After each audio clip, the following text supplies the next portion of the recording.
everyone, I'm Vanessa, wife, actress, and new mom, which means my schedule is all over the place.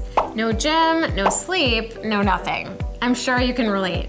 For me, this shows up on my skin as redness, dullness, and these random dry patches. That's why I love First Aid Beauty's Ultra Repair Tinted Moisturizer. I'm able to hydrate, nourish, and cover my imperfections so I can finally give my skin some much needed TLC.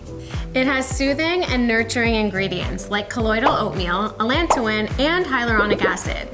I love that this moisturizer has SPF 30, so I'm protected. And it's been clinically proven to hydrate for 12 hours, so it lasts. Apply like any moisturizer.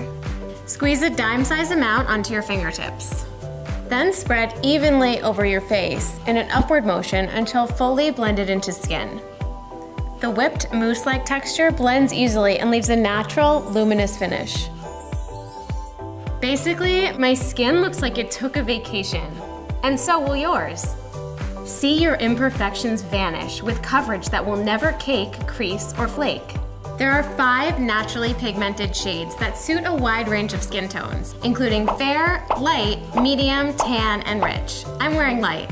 First Aid Beauty did a consumer study and found that 97% felt the product delivered the right amount of coverage for both day and night. And 92% reported their skin felt hydrated and looked radiant and luminous all day long. It's allergy tested, safe for sensitive skin, and non-comedogenic, so it won't clog your pores. With all-day hydration, UV protection, and a natural luminous finish, Ultra Repair Tinted is my go-to moisturizer.